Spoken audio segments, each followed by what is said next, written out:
Fundamental of Islamic studies. आज हमारा 9 lecture है। इस नवे लेक्चर के अंदर हम सूरत हुजरात की 6 से 13 आयात, उनके अंदर जो मज़ामीन बयान हुए हैं उनका मुख्तसर अंदाज में जायज़ा लेंगे। और ये सारे जो मज़ामीन बयान किए गए हैं ये बड़ी अहमियत के हामिल हैं। तलबा व तालबात इसको बड़े ही अच्छे अंदाज में देखें, पढ़ें। इम्तिहानी नुक्ता नज़र के साथ साथ ये चूँकि किसी भी मुआशरे के लिए किन चीज़ों का होना ज़रूरी है और किन चीज़ों से बचना ज़रूरी है वो सारा इसके अंदर बयान किया गया है। इसलिए इनको आम ज़िंदगी के अंदर भी और फिर इम्तिहानी नुक्ता नज़र से भी तैयारी करते हुए ये सारी चीज़ें पेश नज़र आनी चाहिए। छठी आयत जो है सूरत की, उसके अंदर पहले ये कहा गया है कि अगर कुछ फासिक तुम्हारे पास खबर लेकर आए तो उसकी तहकीक कर लिया करो। इसका मतलब ये है कि कोई खबर जब पहुंचती है तो फौरी उसके मुताबिक अपना रद्द अमल ज़ाहिर करने की बजाय या उसके मुताबिक कोई काम करने से पहले उस पर थोड़ा सा गौर करना चाहिए, तहकीक करनी चाहिए कि खबर लेके आने वाला कौन है, खबर क्या है। बाज़ औक़ात ये होता है कि मुआशरा अफवाहों की जद में आ जाता है और सुनी सुनाई बातें जो हैं वो आगे से आगे ट्रैवल करती हैं और उसके नतीजे के अंदर मुआशरे के अंदर एक ऐसा माहौल पैदा हो जाता है कि जिसका नतीजा के अंदर बहुत ज़्यादा नुकसान हो जाता है।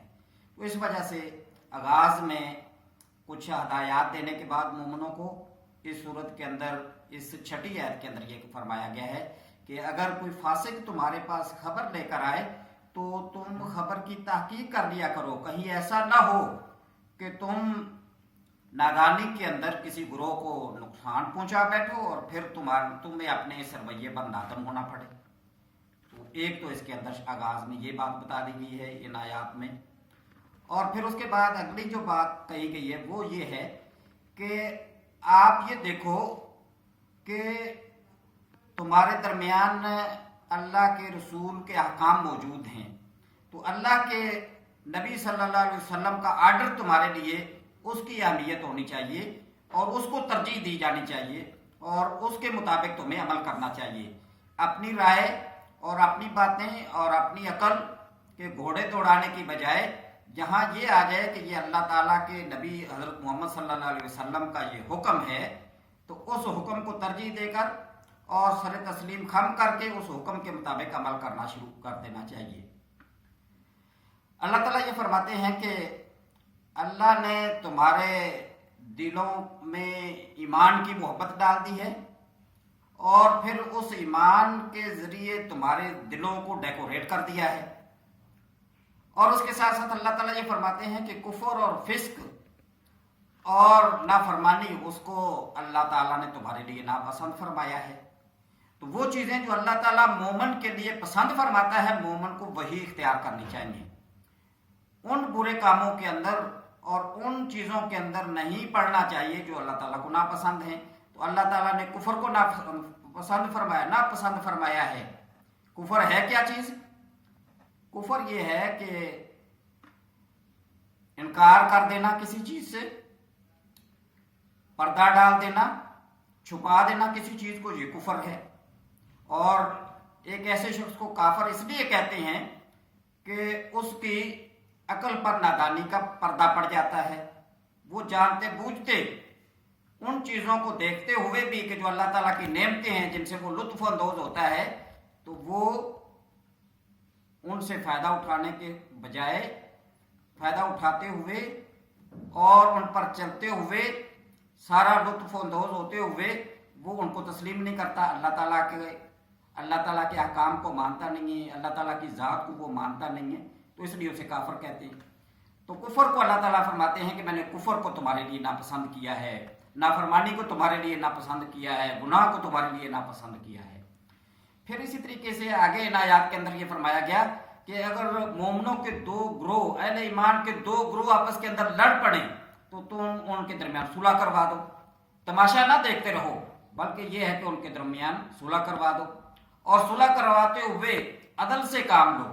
ایسا نہ ہو کہ تم کسی ایک گروہ کے ساتھ جو ہے وہ زیادتی کر بیٹھو، نہیں، بلکہ عدل کے ساتھ صلح کرواؤ، اور صلح کرواتے ہوئے یہ دیکھو کہ دونوں گروہ میں سے اگر ایک گروہ جو ہے وہ اس کے لیے آمادہ نہیں ہوتا تو تم اس کے خلاف لڑو، یہاں تک کہ وہ اللہ کے حکم کی طرف پلٹ آئے اور وہ صلح کے لیے آمادہ ہو جائے۔ جب وہ صلح کے لیے آمادہ ہو جائے تو پھر انصاف کے ساتھ، عدل کے ساتھ دونوں گروہ کے اندر صلح کروا دو۔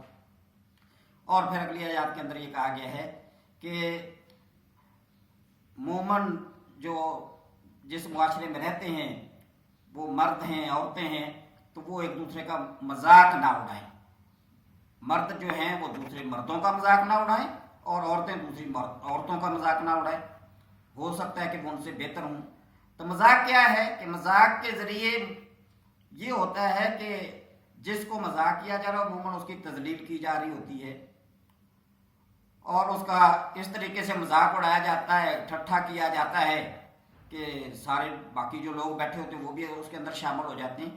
تو مذاق نہ اڑایا جائے۔ مذاق کے نتیجہ کے اندر بعض اوقات معاملات بگڑ جاتے ہیں، اور مذاق آغاز میں مذاق ہوتا ہے، بعض اوقات بات بڑھتے بڑھتے لڑائی تک نوبت آ جاتی ہے۔ تو مذاق نہیں اڑانا چاہیے۔ مردوں کو مردوں کو مذاق اڑانے سے منع کیا گیا، عورتوں کو عورتوں کے مذاق ہے، اور ساتھ یہ فرمایا کہ ہو سکتا ہے کہ جن کا تم مذاق اڑا رہے ہو تم سے بہتر ہوں۔ تو یہ چونکہ معاشرہ، جس معاشرے کے اندر قرآن پاک نازل ہوا اس کے اندر مخلوط محفلوں کا تصور نہیں تھا، تو اس لیے مردوں کا ذکر الگ کیا گیا ہے اور عورتوں کا ذکر الگ کیا گیا ہے۔ تو اس مذاق کے بارے میں یہ کہا گیا کہ مذاق نہ اڑاؤ کہ جس کے نتیجہ کے اندر تم ایک دوسرے کی تذلیل کر رہے ہوتے ہو، اور پھر اس کے نتیجہ کے اندر تعلقات کے اندر خرابی آتی ہے، اس لیے تم اس مذاق سے بچو۔ اور مذاق کیا ہوتا ہے کہ اس کے اندر بعض اوقات جو ہے وہ اشاروں کے ناؤں میں مذاق کیا جاتا ہے، بعض کا زبان کے ذریعے، اور بعض کا کوئی پھبتی کسی جاتی ہے یا کوئی اور اس طرح کی چیزیں اختیار کی جاتی ہیں۔ تو ان سارے مذاق جو ہیں ان سے منع۔ ہاں البتہ ہلکا پھلکا مذاق، شائستہ مذاق، کہ جو مذاق جس کو کیا جا رہا ہے وہ بھی پسند کرے اور وہ بھی اس سے لطف اندوز ہو، اور اس طرح کے مذاق جو ہیں ان کی مثالیں بھی ملتی ہیں حضور نبی مکرم صلی اللہ علیہ وسلم کے زمانے کے اندر بھی۔ تو ہلکا پھلکا اور شائستہ مذاق جو ہے وہ کیا جا سکتا ہے، لیکن مذاق اس طرح کا ہو کہ جس کے نتیجہ کے اندر تعلقات کے اندر بگاڑ پیدا ہو، اس قسم کے مذاق سے منع کیا گیا ہے۔ پھر یہ فرمایا گیا ہے کہ تم تجسس نہ کرو، جاسوسی نہ کرو، راز ٹٹولتے نہ پھرو، لوگوں کے معاملات کی ٹو نہ لگاتے پھرو، تو تجسس سے منع کیا گیا ہے۔ اور پھر فرمایا کہ گمان نہ کرو۔ گمان کیا ہے؟ کہ کسی کے بارے میں کوئی رائے قائم کر لینا بغیر کوئی سوچے سمجھے، بغیر کسی تحقیق کے۔ تو اس طرح کی رائے قائم کرنے کی بجائے تم احتیاط سے کام لو، کہ بعض گمان گناہ ہوتے ہیں، کہ گمان کے زیادہ جب اس کے اندر پڑ جاؤ گے تو بعض گمان ایسے ہوتے ہیں تمہیں پوری حقیقت کا علم نہیں ہوتا، اور اس گمان کی بنیاد پر معاملات جو ہیں وہ خراب ہو جاتے ہیں۔ تو اس وجہ سے گمان کرنے سے پرہیز کرو۔ پھر فرمایا کہ غیبت سے بچو۔